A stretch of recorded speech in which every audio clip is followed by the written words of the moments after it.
(1995년 11월 3일) 독일 베를린 클라도우에서 한 동양인이 세상을 떠났습니다. 한국에서 온 두 스님의 목탁 소리가 죽음의 길을 인도했을 뿐 그 흔한 조사도 울음소리도 들리지 않았습니다. 유언에 따라 장례는 침묵 속에 진행됐습니다.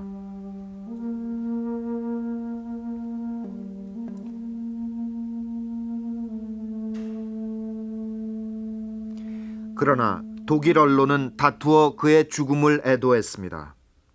그 죽음은 결코 그렇게 말없이 보낼 수만은 없는 그런 사람의 죽음이었기 때문입니다. 한국인 작곡가 윤이상. 그가 바로 그 주인공이었습니다.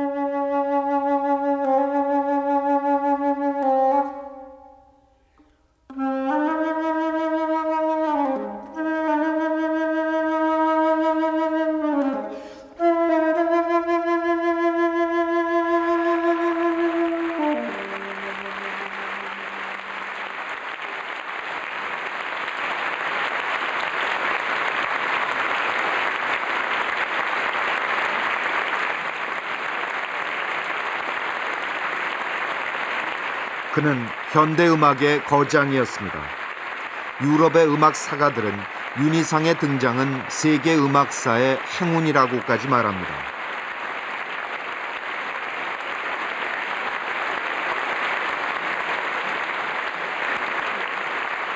교향곡, 협주곡, 합창곡 등 150곡에 달하는 작품을 썼고 그는 이미 생전에 20세기 가장 위대한 작곡가의 한 사람으로 평가됐습니다.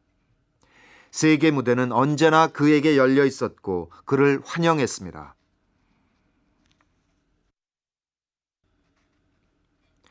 그러나 그가 서보지 못한 무대가 단 한 군데 있었습니다.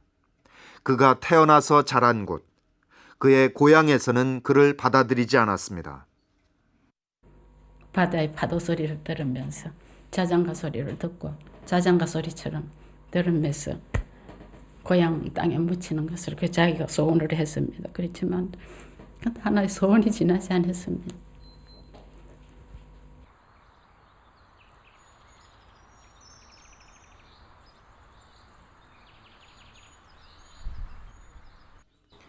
꿈에도 그리던 고향 언덕을 끝내 밟아보지 못하고 그는 지금 먼 이역 땅 베를린시 유공자 묘지에 묻혀 있습니다.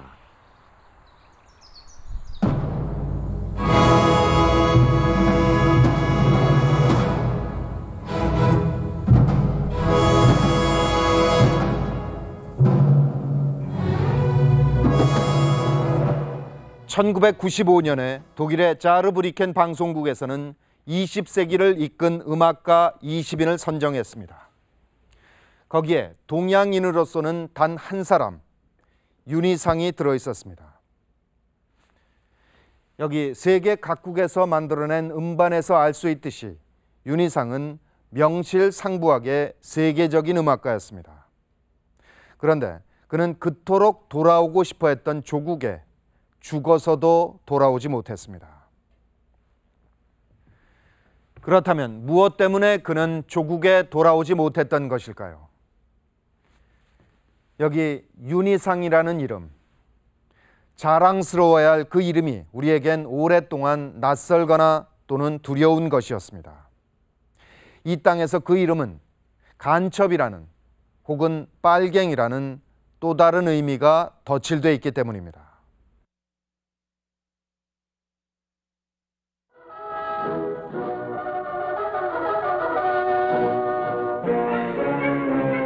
대학 교수, 학생 등 주로 지성인들이 국제 간첩단을 조직하고 지하에서 암약해온 어마어마한 사건이 세간에 알려져 우리들에게 큰 충격을 주고 있습니다. 김영욱 중앙정보부장의 기자회견에서 동백림 거점 북괴 대남 적화 공작단 사건. 67년 7월 8일 중앙정보부가 발표한 이 사건은 충격적인 것이었습니다. 유럽 유학생이라는 지식인들을 중심으로 무려 194명이 연관된 대규모 간첩 사건이었기 때문입니다.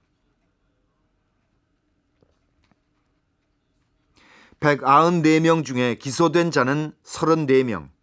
그 속에 윤이상이 있었습니다.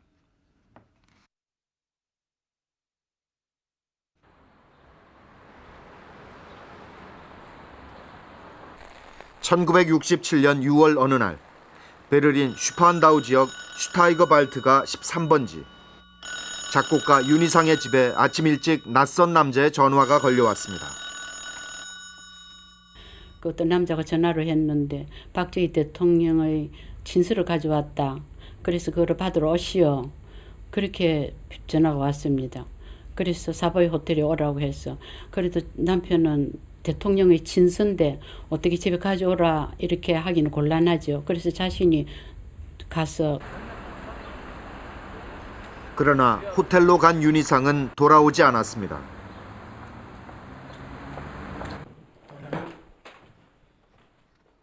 사흘 뒤 남편이 찾고 있다는 전화를 받고 나간 아내 이수자도 소식이 끊어졌습니다. 부부가 실종된 지 약 한 달 뒤 독일 언론은 한국인 유학생들이 이상하게 계속 실종되고 있다는 사실을 보도하기 시작합니다. 바로 그 무렵 한국에서 발표된 것이 동백님 사건이었습니다. 그것은 말 그대로 납치 작전이었습니다. 당시 중앙정보부는 각 지점에 공작반을 파견, 혐의 대상자 중 30여 명을 강제 연행했습니다. 이들을 서독 본에 있는 한국 대사관에 모았다가 한국으로 공수했습니다.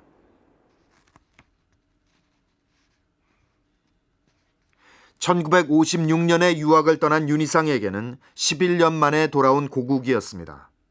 그러나 고국에서 윤희상을 맞은 것은 가혹한 고문이었습니다.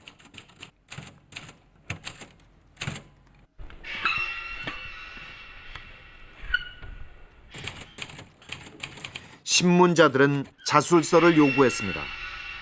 너는 북한의 거물 스파이야. 너는 독일에서 스파이 조직을 만들어 한국 정부를 전복시키려 했어. 아니요, 그건 사실이 아니요. 그들의 말을 부정할 때마다 구타와 물고문이 계속되고 자술서를 다시 써야만 했습니다. 그는 결국 북한의 지령을 받는 공산주의자라는 자술서를 쓰고야만 합니다.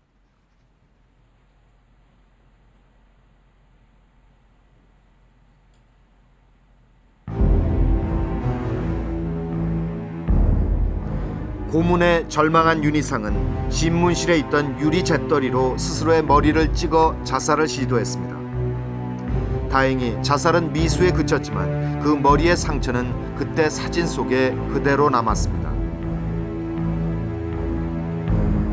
유리 잿더리 큰 거 있지 않습니까? 그걸 갖다 머리로 깼는데 깨도 찡하고 두 번째 깨고 세 번째 깨니까 정신이 없어졌답니다. 그 처음에 깼는 그 피나는 거를 가지고 벽에다가 그 애들아, 나는 아버지는 간첩이 아니다. 그리고 나는 간첩이지 않다 하고 그 벽에다가 썼다고 그럽니다. 그리고 정신을 잃었답니다. 동백님 사건은 그해 11월 9일 첫 공판을 시작했습니다. 12월 6일 구형 공판에서 검찰은 윤희상에게 사형을 구형했습니다. 대부분 박사 이상의 학력을 가진 34명의 피고인들. 그들의 혐의 사실은 대개들 비슷했습니다.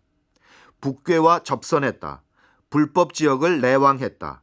공작금을 받았다. 노동당에 가입했다. 간첩 행위를 수행했다. 그런 내용입니다. 윤희상에게는 1963년 북한에 갔다 왔다는 것이 간첩 활동의 강력한 증거로 제시됐습니다. 그리고 그가 평양을 다녀온 것은 틀림없는 사실이었습니다.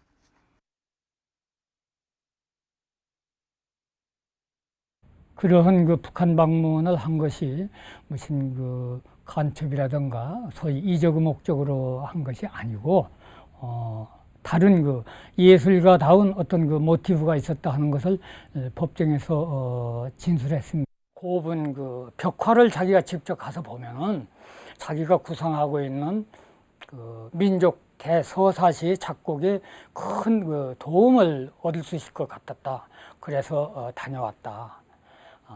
예술가로서, 음악가로서 그런 그 현장에 가고 싶어서 다녀온 것이 어떻게 해서 이제 죄가 되겠느냐, 이런 그 진술을 했습니다. 서양 현대 음악을 전공한 사람이 옛 고구려 무덤의 그림 하나를 보기 위해 북에 갔다 왔다니, 이것을 어떻게 이해할 수 있을까요?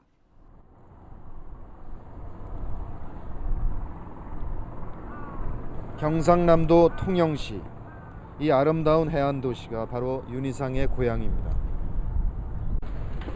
이렇게 옛집은 다 무너지고 보시다시피 새로운 집들이 들어섰지만 80년 전에는 이곳에 윤희상의 고향집이 있었습니다.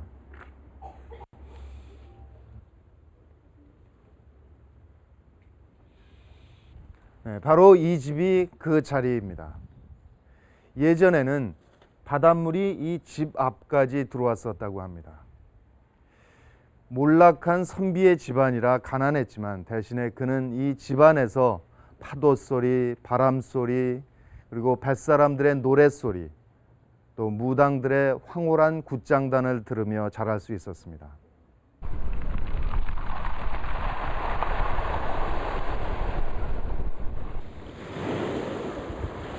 통영은 오늘날까지도 민속음악의 보고로 알려져 있습니다. 그런 만큼 이 따뜻한 남쪽 해변가에서 보낸 그의 어린 시절은 풍부한 소리의 체험으로 가득 찬 것이었습니다. 그리고 그 체험이야말로 윤희상 음악의 원천이 되었습니다. 그의 음악은 분명 서양 음악이지만 그것은 가장 한국적인 토양에 그 뿌리를 대고 있는 것입니다. 그럼으로써 그의 음악은 전 유럽에 큰 충격을 준 가장 개성 있는 음악이 될 수 있었습니다.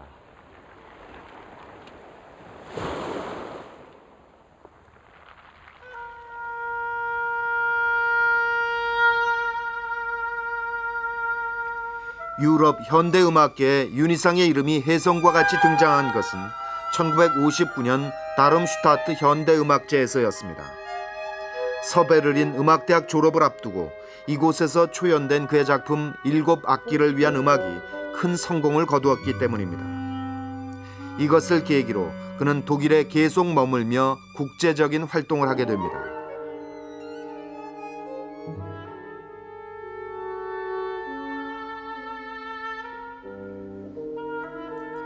표현의 다양성이 마음껏 구사되는 현대음악계에서도 윤희상의 음악은 대단히 독특한 것이었습니다. 그의 음악은 동양의 소리, 즉 한국적인 음을 서양 음악의 악기와 기법으로 표현한다는 평가를 받았습니다.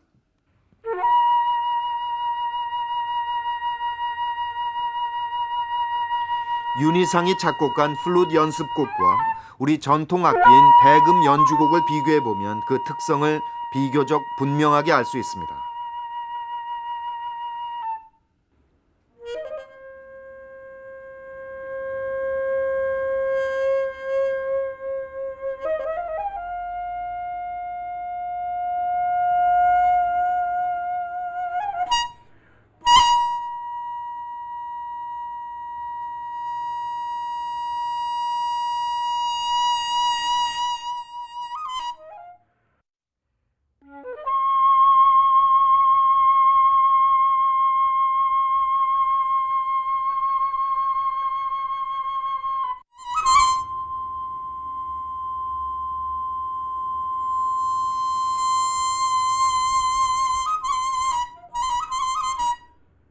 그 서양 소리는 저 평균율에 맞춰진 아주 확정된 소리 아니에요.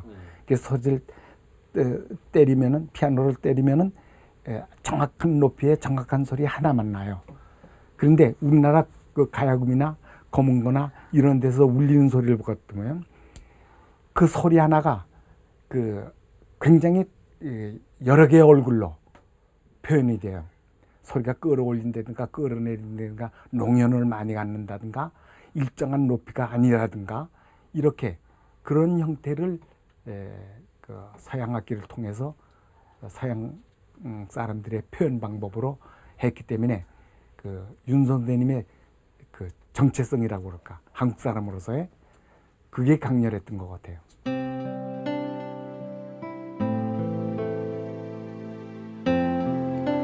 그는 선조들의 전통 미학으로부터 자신의 작품 세계를 찾아냈던 것입니다.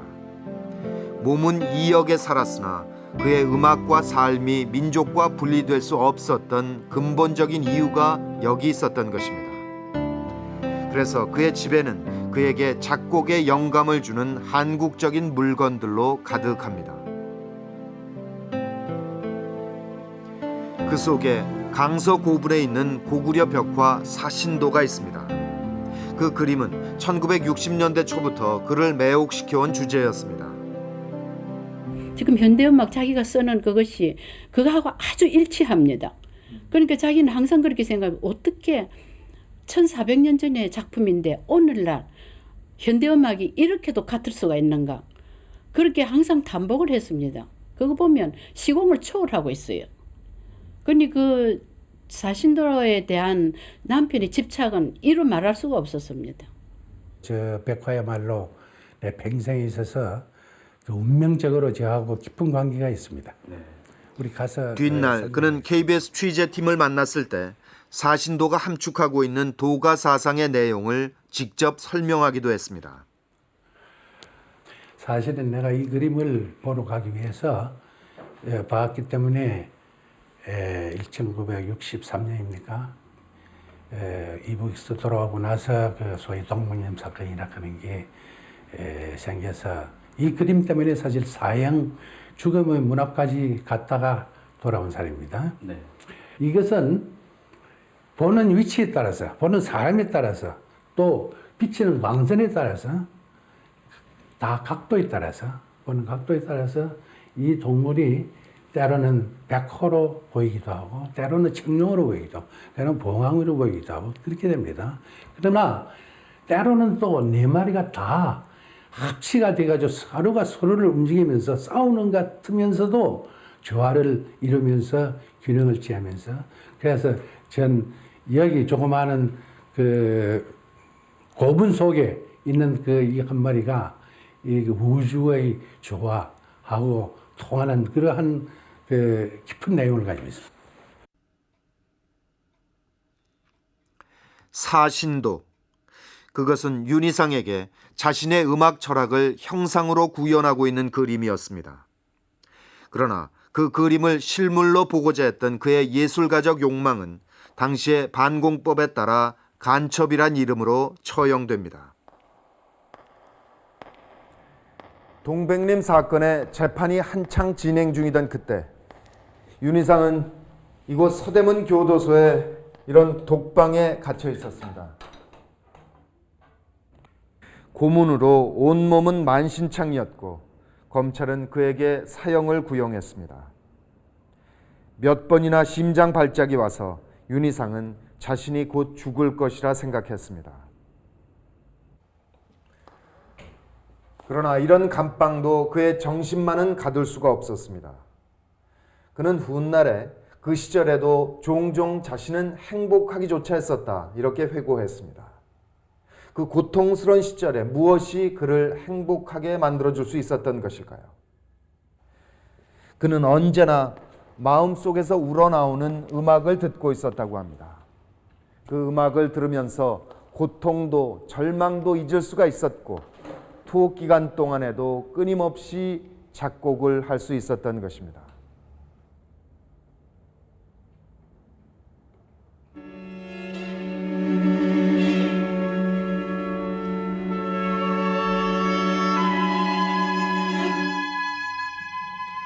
윤희상은 투옥되어 있는 동안에 그를 옥에 갇히게 한 사신도의 이미지를 영상이라는 실내악곡으로 작곡합니다.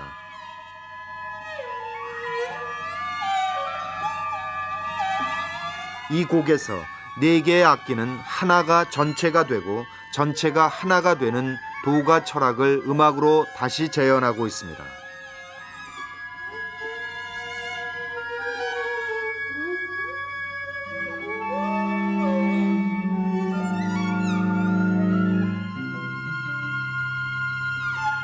감방 안은 몹시 추웠습니다. 깨진 유리창으로 찬바람이 들어와 기온이 영하 5도, 10도까지 내려갔습니다. 윤희상은 얼어붙은 손가락을 입김으로 녹여서 몇 줄씩 악보를 써내려갔습니다. 그가 죽음의 공포를 밀어내며 써낸 그 곡들이 오페라 나비의 미망인, 실내악곡 율, 영상 같은 작품입니다.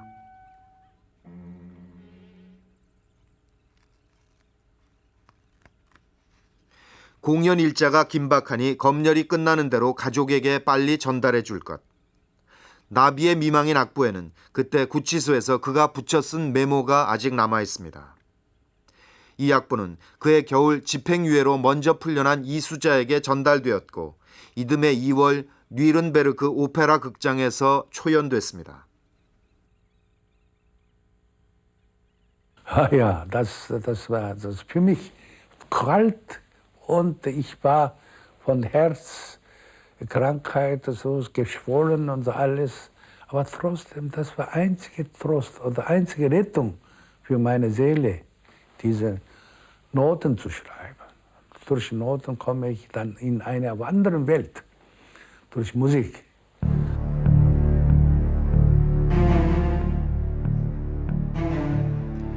윤희상의 투옥은 전 세계적인 비판 여론을 불러일으켰습니다.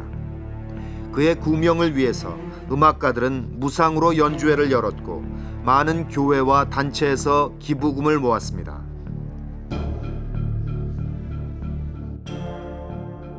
(161명에) 달하는 국제적인 예술가들은 박정희 대통령에게 보내는 탄원서에 서명했습니다. 윤희상에게 자유를 줄 것을 호소하고 그가 유럽에 한국 문화를 알리는 유일하고 귀중한 중개자임을 강조했습니다.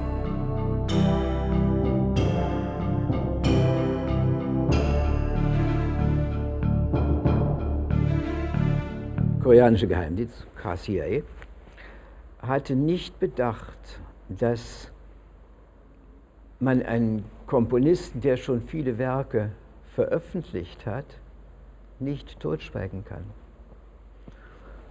Und in diesen Jahren wurde Jun so viel aufgeführt, auch als Unterstützung direkt. Es gab direkt politische Programme mit seiner Musik.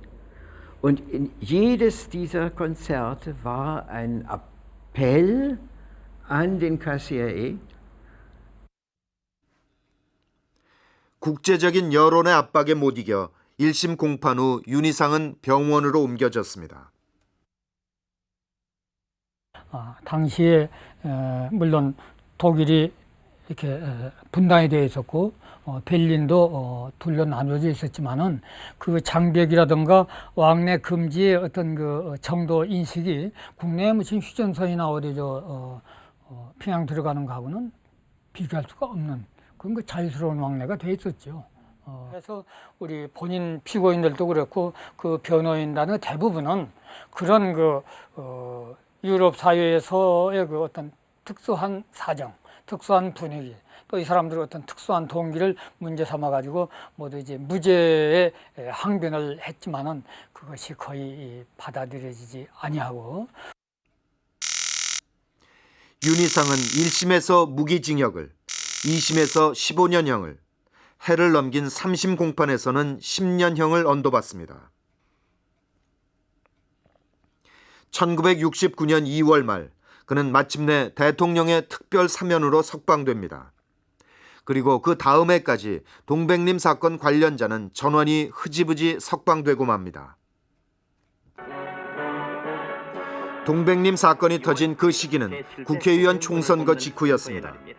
박정희는 그해 5월 제6대 대통령 선거에서 재선됐지만 그는 이미 이 무렵 3선 개헌을 해서 대통령을 계속하겠다는 마음을 가지고 있었습니다. 따라서 그해 6.8 총선에서는 여당 의석만으로 개헌선을 확보하는 것이 최대의 목표가 될 수밖에 없었습니다.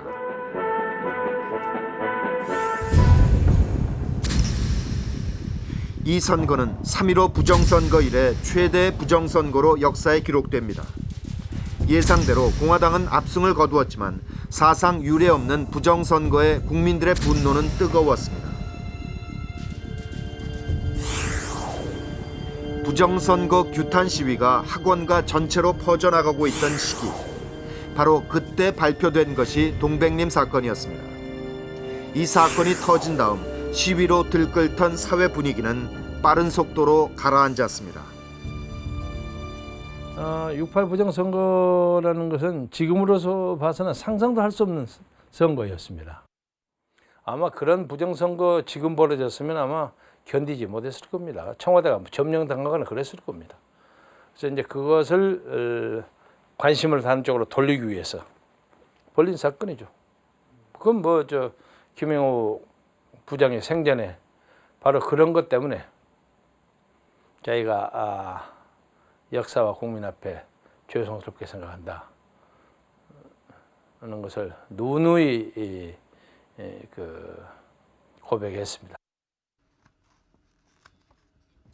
김영욱은 동백림 사건에 대해 지식인의 개인적 세계주의가 국가의 기대와 마찰한 전형적인 예라고 주장했습니다. 그러면서도 관련자 모두에게 인간적으로 용서를 빌고 싶은 심정이라는 알쏭달쏭한 말을 남겼습니다.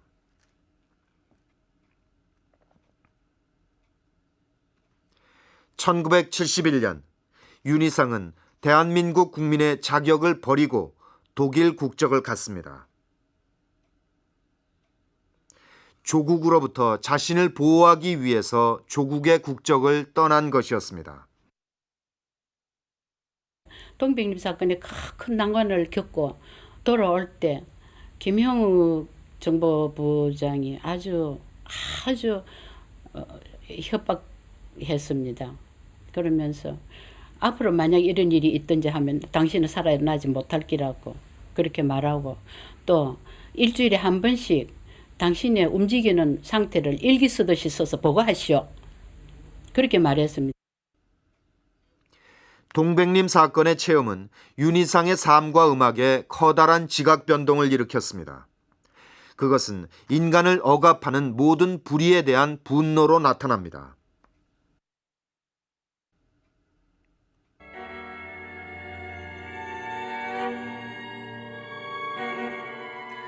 극복하지 않으면 안 되는 운명 속에 내던져진 인간이란 존재. 그 존재를 윤희상은 그의 음악에서 첼로로 표현했습니다.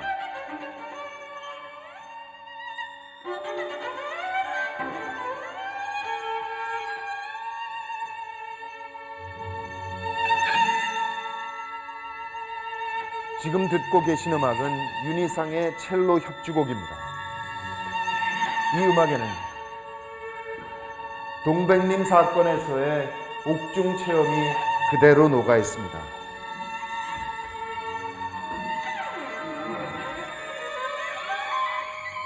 이 음악에서 가장 중요한 음은 이 음입니다.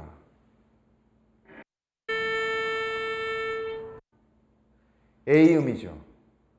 윤희상은 이 A음이 인간이 도달하고자 하는 절대적인 경지, 그러니까 완전한 평화와 화해의 경지를 뜻한다고 얘기했습니다. 이때 이 첼로는 인간이며 또 윤희상 자신을 상징합니다. 그런데 이 음악에서 첼로가 내는 가장 높은 음은 A음이 아니라 그보다 반음 낮은 음입니다. 이 G 샤브음이죠. 한번 들어보시죠.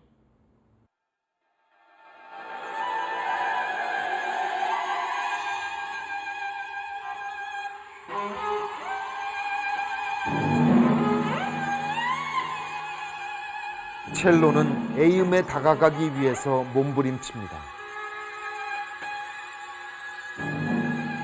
그러나 올라가지 못합니다.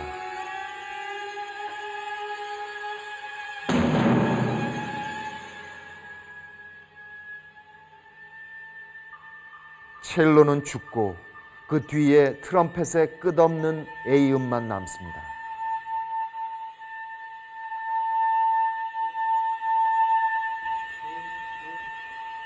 절대를 추구하나 결코 그곳에 도달할 수 없는 첼로의 G샵음.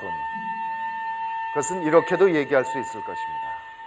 절대 결코 도달할 수 없지만 도달하고자 노력하는 것이 인간이라고 말입니다. 이러한 주제는 윤희상의 이후 삶의 행보와도 정확하게 일치합니다. 그는 결코 도달할 수 없을지 모르지만 그래도 간절히 도달하고자 했던 바로 그곳, 그러니까 분단의 벽을 넘고자 했던 것입니다.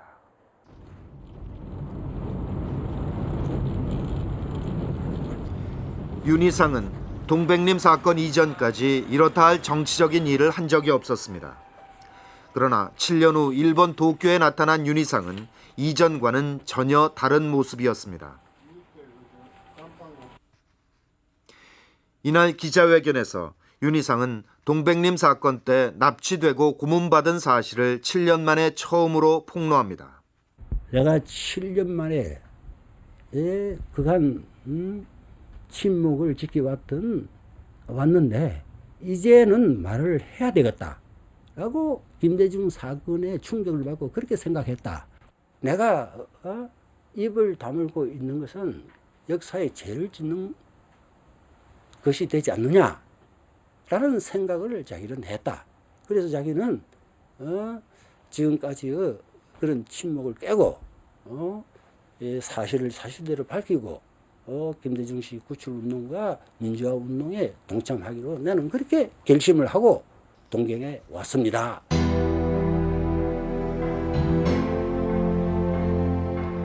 이 일을 계기로 윤희상은 김대중 구명운동에 발벗고 뛰어드는 한편 조국의 민주화운동에 적극적으로 동참하기 시작합니다. 조국을 떠나서 그는 비로소 조국의 문제를 정면으로 바라보기 시작한 것입니다. 그것은 자신의 구명을 위해 노력했던 수많은 사람들의 은혜를 고통받는 다른 사람들을 위해 돌려주는 일이기도 했습니다.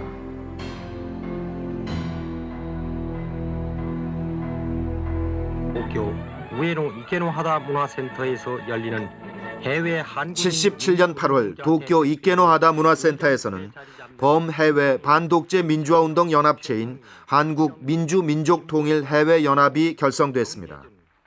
이 모임에서 윤희상은 공동의장 겸 유럽의장으로 추대됩니다. 강력하게 해외에서 운동을 해야 된다고 하는 말씀을 드렸습니다만 이것은 지금 무언가니 우리는 여태까지 단지 미미한 애국단체로서 우리가 처해 있는 그 국가의 정당과 정부의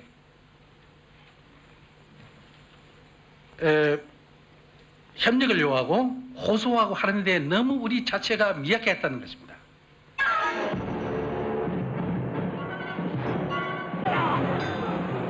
무쇠 파이프 권봉등을 휘두르면서 덤벼드는 폭력배들.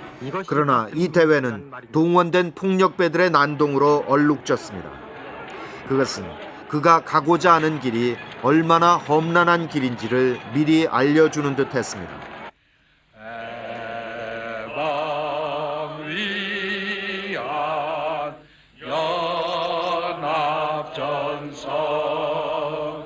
민중의 진지 민주사회를 세우자.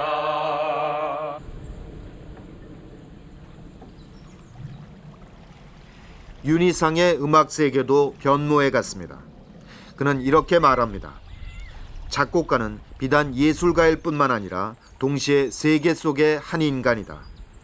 그는 결코 그의 세계를 무관심하게 관찰할 수 없다. 고통이 있고 부당함이 있는 곳에 음악과 더불어 얘기하고자 했던 그는 1980년 5월 독일에서 광주를 만납니다. Das rücksichtslose Vorgehen der Soldaten hat die Bevölkerung zur Gegengewalt provoziert, notiert der Reporter der amerikanischen Zeitschrift Time. Jeder, der den Soldaten in den Weg kam, schreibt er, wurde erbarmungslos geschlagen. Wenn die Soldaten Verletzte auf der Straße liegen sahen, schlugen sie noch einmal drauf. In der Schilderung einer jungen Koreanerin heißt es, solche Grausamkeiten erinnern sich unsere Eltern, hat es nicht einmal im Koreakrieg gegeben. 사전에 어린애들이 있을 때 보이지 말라고 그 자막이 나왔어요. 그 정도로 잔인한 장면들도 있었어요. 그래서 이제 그걸 받고 우리는 뭐 정말 너무나 상상도 못할 일이 광주에서 벌어졌는데 그런 것을 이제 경험한 윤 선생님도 그때 그 심적인 그 고통이랄까 나도 마찬가지였지만은 어떤 야망과 광기가 이렇게까지 우리 조국에 있는데 도대체 이 뿌리가 어디인가? 이러게 돼서 이제 정말 얼굴 들 수 없는 창피스러움과 거기에 대한 또 엄청난 분노, 뭐 이것도 아무것도 할 수 없는 이런 어떤 그 그 자책감이랄까 외국 땅에서 뭐 이런 속에서 하다 결국은 막 그것이 이제 작품의 형태로 나타난 것이 광주의 영원이고. 그는 통곡하면서 교향시 광주여 영원히를 작곡했습니다.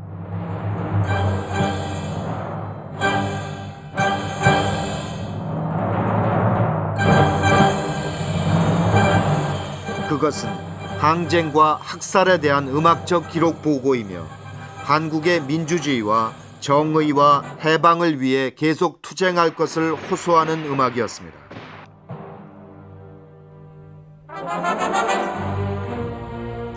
전두환 정권으로 바뀌고 잠시 유화 제스처를 보이던 한국 정부는 그가 광주여 영원히를 발표하자 태도를 바꿉니다. 그의 입국은 여전히 거부됩니다.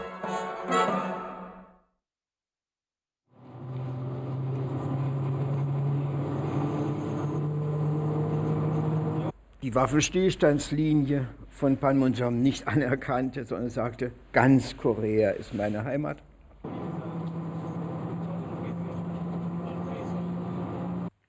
선생님 북쪽 다녀오셨습니까?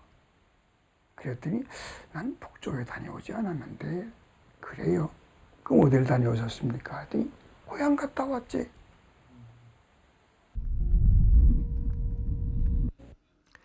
분단 상황 또한 윤희상에게는 부당한 억압이었습니다.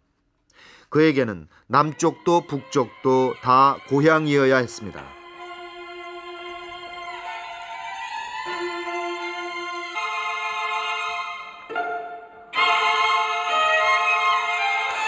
Und die Versöhnung oder eine Versöhnung im Zeichen der Musik. Also er hatte eine große Utopie immer, diese Vereinigung. Das war sein Fernziel.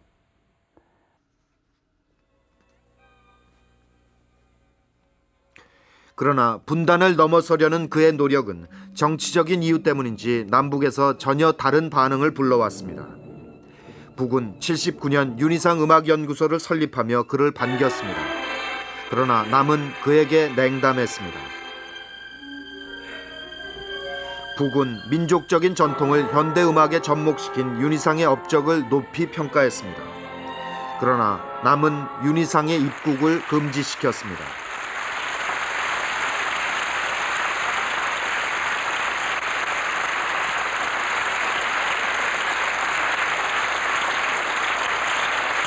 북쪽을 다니게 되면은 남쪽하고 왕래하는 것이 어려워진다 하는 그런 정치 풍토를 알고 있었으니까 그분은 또 남쪽이 고향인데 죽기 전에 남쪽에 가서 죽겠다고 하는 것이 그분에 대해서 큰 바람이 있었기 때문에 북쪽에 간다고 하는 데서 매우 두려워했으니까 그분에 있어서 그 경계선이라고 하는 것, 분단의 경계선을 넘는다고 하는 것은 쉬운 일은 아니지만은 그러나 민족이라고 하는 것을 위해서는 넘어가야 된다.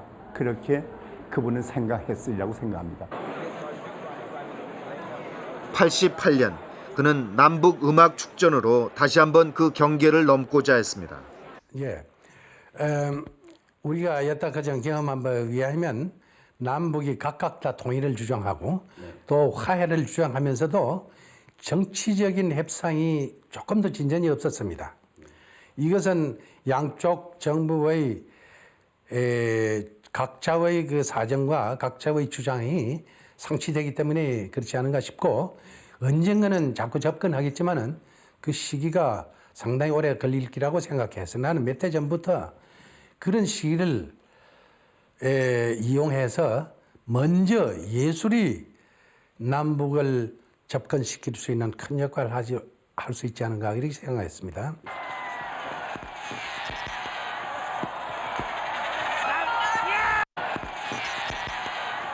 (89년의) 막바지 동서를 가르고 있던 독일의 장벽이 무너졌습니다. 그러나 한반도의 장벽은 쉽게 무너지지 않았습니다.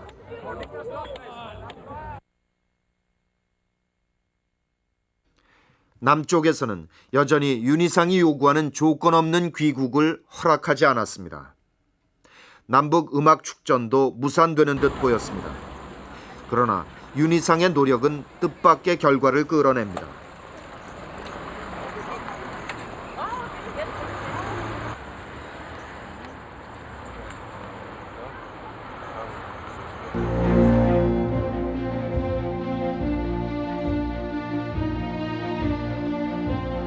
(90년 10월) 서울의 전통음악 연주단은 판문각을 넘어 북쪽 땅에 들어갑니다. 분단 반세기 역사상 처음 있는 일이었습니다. 평양에서 열리는 범민족 통일음악회에 참가하기 위해서였습니다. 윤희상은 북을 설득하여 해외 각지의 동포들까지 참여하는 합동음악 축전을 마련했던 것입니다.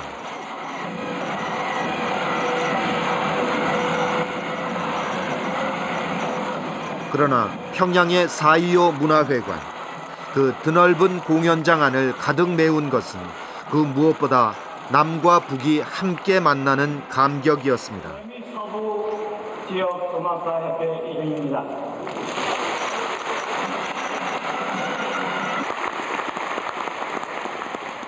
저는 특히 뜨거운 도인의 영망을 안고 단문염을 통과하여 본 음악회장으로 달려오신 45년 만에 처음으로 되는 민간인 통일사절단 서울 전통음악 연주단 음악예술인 여러분들의 참석을 열렬히 축하합니다.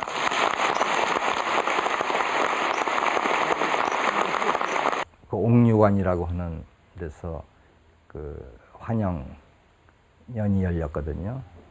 그 옥류관에서 환영연이 열릴 적에는 이제 남측 참가자들하고 북한 사람들하고 같이 어울려가지고 같이 물론 밥도 먹고 춤추고 노래 부르고 이제 그러는데 보니까 그 윤 선생님이 앉으셔가지고 의자에서 그냥 하염없는 눈물을 흘리면서 우시고 계시더라고요. 굉장히 감격을 받으신 모양이에요. 그래서 바로 이런 것이 통일의 순간이 아니냐는 그런 말씀을 하시고. 통일음악회 공연이 끝난 다음 윤희상은 남측 연주단의 뒤풀이 자리에 함께했습니다.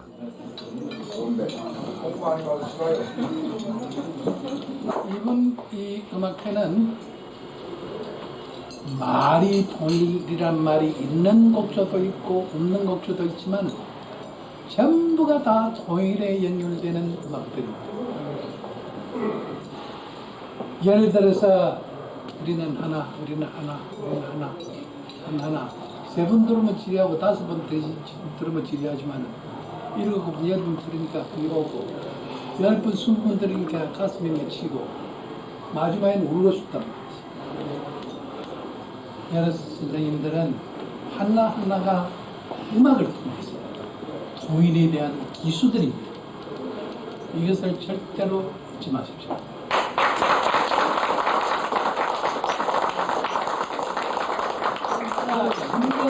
제가 심정으로 감사 표시를 포옹을 하겠습니다.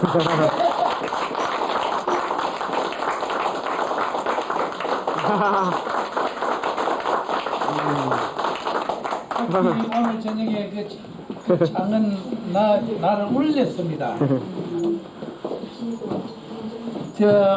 이제 그렇게 말씀해 주셔서 나는 참 감사하게 생각합니다만 나 육자백을 내가 요청을 했는데 내가 어릴 때 아버지 따라서 낚시질을 가면 내가 고향은 경상남도 토양인데 충무인데 그런데 칼치가 많이 잡혀서 칼치 낚시질하러 가면 칼치가 안 물 때는 다리 밟고 그래도 바다가 조용하고 목선을 타고 노래 낚시가 안 되니까 어부들이 노래를 부르는데 육작에 어부는 아니지 어부는 아니지만 또 그 선비들이 혹은 또 그 사람들이 심심치풀이로 육자기를 부르는데 그 육자기 소리가 고독한 물로 물을 타고 멀리 내 있는 데까지 그렇게 온단 말이에요. 그 소리가 내 평생에 잊을 수 없고 그 소리가 내 음악, 내 전체 음악 속에 젖어 있는 많은 부분을 느끼게 했습니다.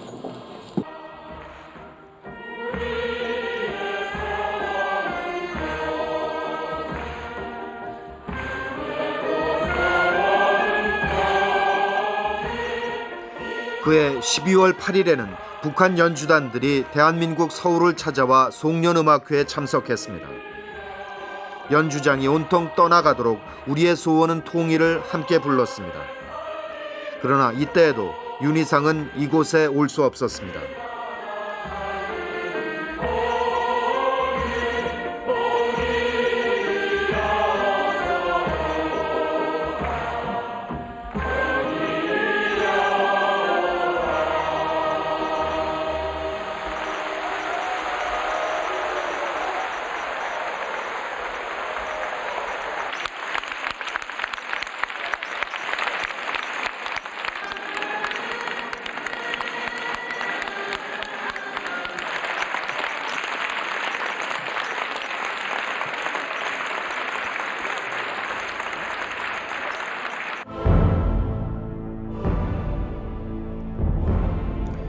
루이제 린저와의 대담집 상처 입은 용의 한국어판 출간에 붙여 윤희상은 만날 수 없는 한국 독자들에게 이런 편지를 보냈습니다.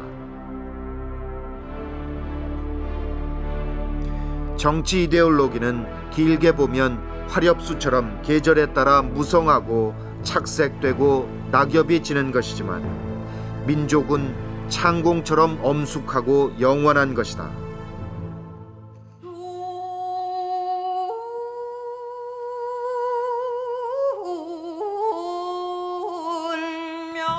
이데올로기가 아니라 민족이 근본이라는 그의 믿음은 그러나 여전히 이데올로기의 장벽에 부딪혀야만 했습니다.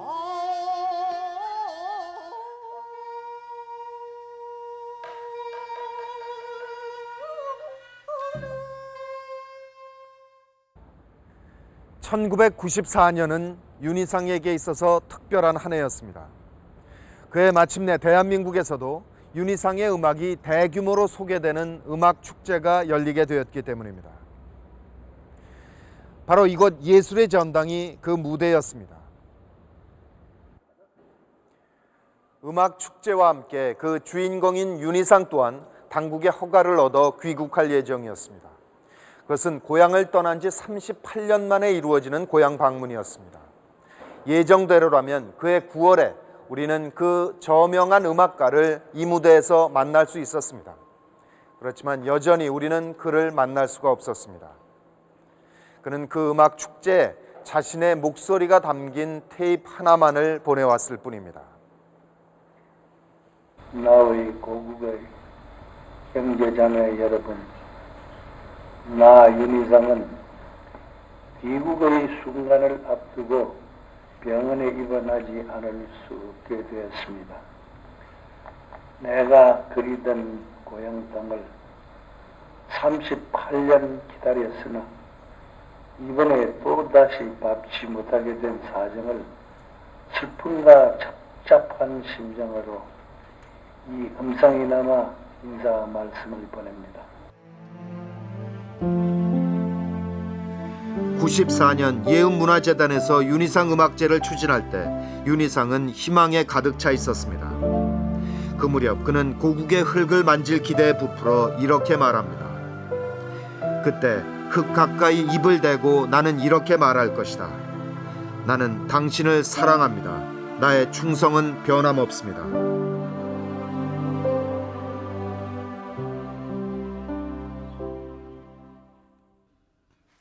94년 그의 나이는 77이었습니다. 윤희상은 이번 귀국 기회가 그의 생애 마지막이 될지도 모른다는 사실을 잘 알고 있었습니다. 그는 너무나 고향에 돌아가고 싶어 했습니다. 마당에 한반도 모양으로 연못을 파고 어렵게 구해 심은 통영의 대나무를 보며 향수를 달래오던 그였습니다.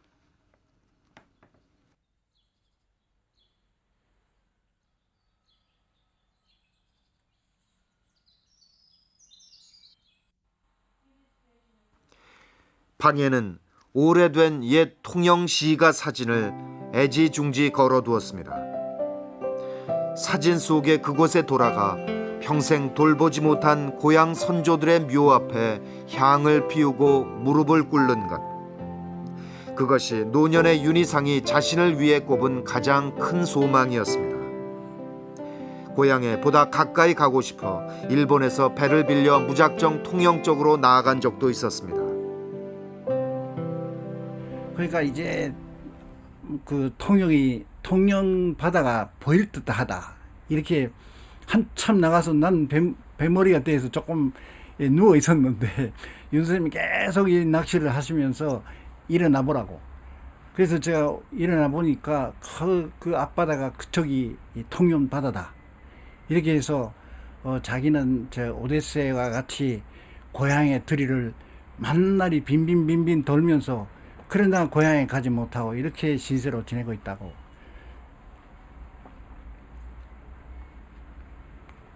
그래서 그때 고향을 생각하면서 막 선생님이 울었습니다. 근데 그때 저는 이 인간으로서의 윤희상 선생님을 봤습니다. 그래서 그때 같이 간 사람들도 다 같이 울었습니다. 귀국을 앞두고 윤희상이 남쪽의 정부에 바란 것은 단 하나, 그의 명예를 회복시켜 달라는 것이었습니다. 그러나 한국 정부는 오히려 그에게 지난 행적에 대해 미안하다는 뜻을 밝히라고 요구했습니다.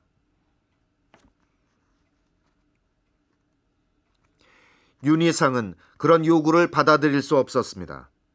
게다가 운동 조직 안에 몇몇은 그의 귀국을 결사 반대했습니다. 그런 안팎의 논란이 결국 그를 심장발작으로 쓰러뜨렸고 그의 마지막 귀국 시도를 좌절시켰던 것입니다. 동포들에 대한 스디슨 실망과 환멸은 그로 하여금 평생을 몸바쳐온 통일운동을 포기하겠다는 선언을 하게 합니다. 그의 막바지 12월 17일의 일이었습니다. 이제 나는 아무도 믿을 곳이 없어졌다. 나는 한 번 더 충격을 받았다. 세월이 갈수록 나의 순수한 양심인 민족 화해와 통일의 비원이 사실의 날조와 악의에 찬 모략 중상으로 여지없이 짓밟히는 현실에 비추어 이대로 가다가는 내가 가장 싫어하는 정치적 모략의 도구가 되어버릴 가능성이 크다는 것을 느꼈다.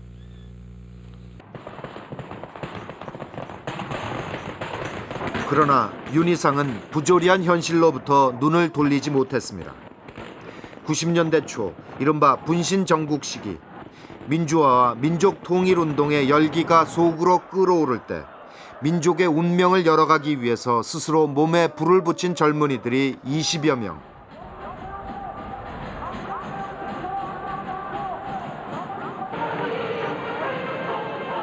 교향시 화염에 휩싸인 천사는 그들의 죽음 앞에 바쳐졌습니다.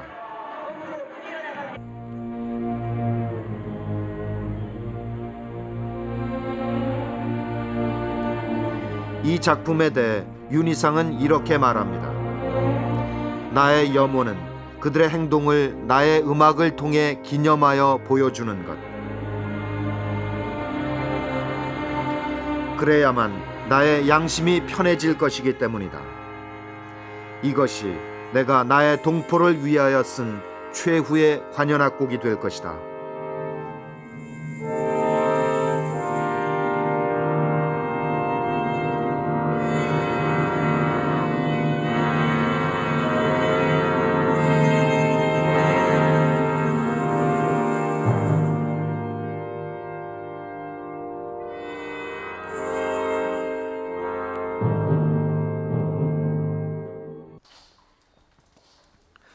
그리고 1995년 11월 3일 오후 4시 20분 슈판다우의 한 병원에서 그는 비로소 긴 유랑의 시간을 내려놓았습니다. Frieden, Harmonie, Das ist mein letztes Ziel, das oberste Ziel. Die Menschen in ewigen Frieden näher kommen und die ganze Welt noch in Harmonie bleibt.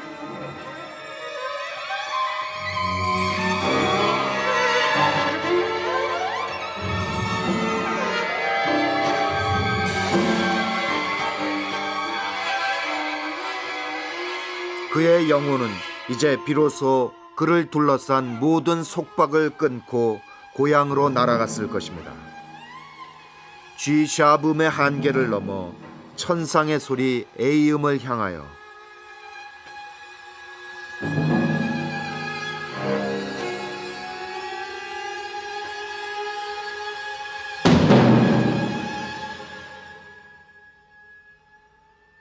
윤희상, 그는 우리에게 무엇이었을까요?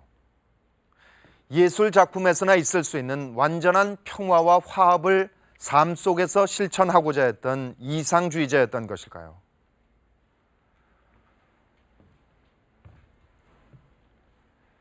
아니면 처벌받아 마땅한 죄인이었을까요? 정말이지 그가 우리 대한민국 국민의 안전과 생명을 위협하는 위험한 적이었을까요? 1999년부터 그의 고향 통영에서는 윤희상을 기리는 음악제가 열리고 있습니다. 그렇지만 그가 세상을 떠나고 8년이 지났지만 우리 정부는 그의 명예회복에 대해서 아무런 공식적인 언급을 하지 않고 있습니다. 그렇지만 이제는 대답할 수 있어야 합니다. 윤희상, 그는 과연 누구인지 그의 생애가 던지는 질문 앞에 우리가 성실한 답변을 돌려주어야 합니다. 그것만이 그에 대한 진정한 진혼곡이 될 수 있을 것입니다.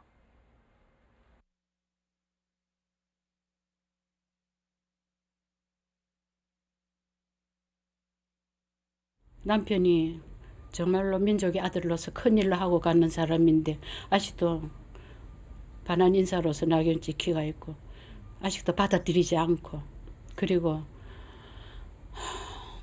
아직도 적대시대가 있고 그런 거 생각하면 참 가슴 아픕니다. 남편은 평생 동안 그 갈등에서 살았습니다. 너무나 사랑하기 때문에 자기의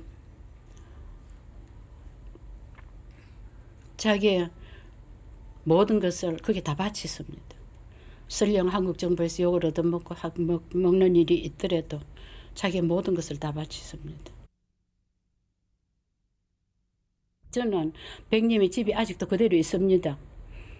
그 집을 저희 남편은 돌아가실 때 그 집을 팔기라고 생각했습니다. 저는 그 집을 도저히 팔 수가 없습니다. 저희 남편에게는 그것이 하나의 한국이었습니다. 저희 남편 친구들은 그 집은 작은 집이지만 해도 코리아였어, 작은 코리아였어 이랍니다.